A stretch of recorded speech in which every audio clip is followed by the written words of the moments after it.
My armored fingers are...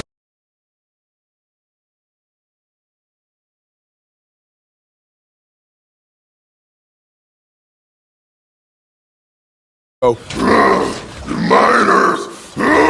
Hello everybody, welcome to episode 16 of Review-a-thon, and today we're looking at Power of the Primes.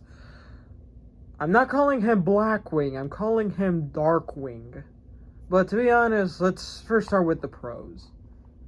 Let's see. The excellent head sculpt.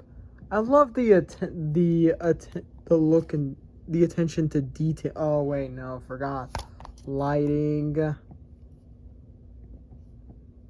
That looks pretty good. Wait, one moment. That looks pretty good. My problem is he's like literally missing the nose. And you know, it actually captures the villainous look of the original character, even though that character is a toy-only character in the American G1 toy line. Let's see. It's highly articulated, but not exactly though. Because you know, articulation is like a standard. This is like the same articulation as a Combiner Wars aerial bot.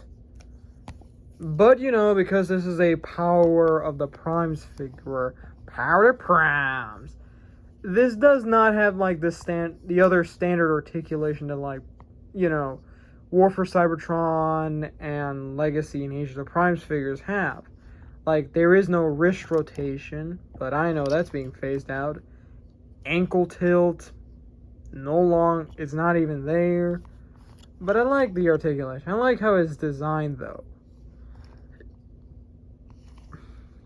And like, out of like Dreadwing and Darkwing, I think this one looks actually slightly better. Like, yeah.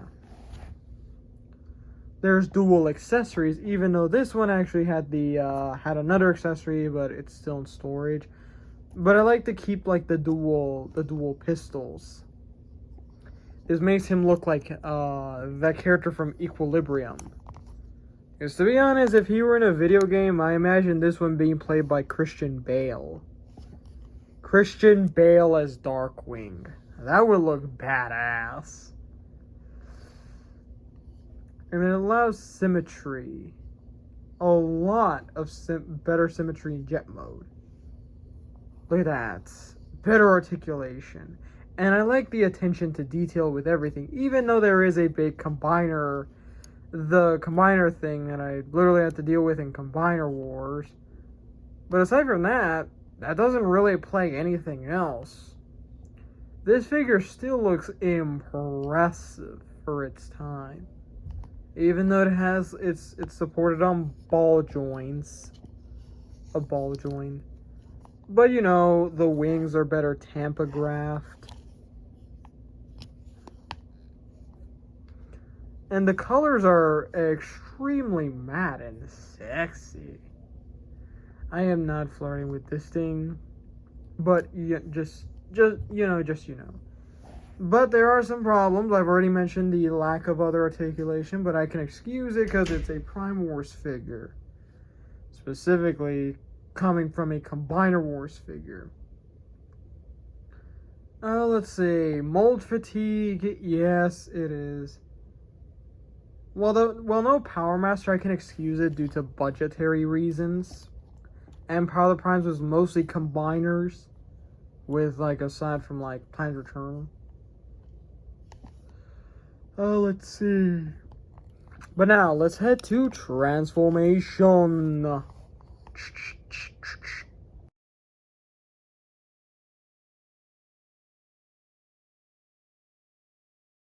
Alright, with the vehicle mode.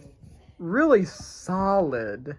And holds together pretty well. It's impressive. But here's some problems, though. Visible head syndrome. But that's just for like the Dreadwing combined mode. The bent fins. Well, I can excuse it. That's just rubber plastic. Love the colors, by the way. Nice. It looks like a solid F14. 14-ish. Color breakup is impressive.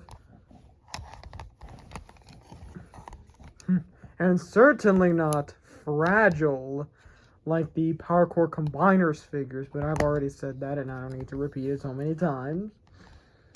To be honest, yeah, I like this. I like the jet mode. Even though with its flaws like visible head syndrome, bent over hand, and I guess that's it.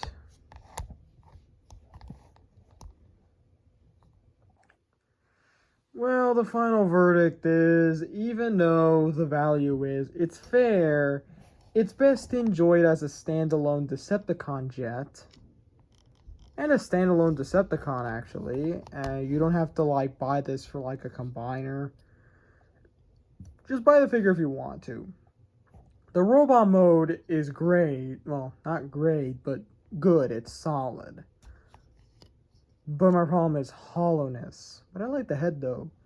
Jet mode is good, but we are not talking about combination. So I'm giving this figure probably a reasonable... a 7.7 out of 10. And remember to like, comment, and subscribe. And stay tuned for episode 17.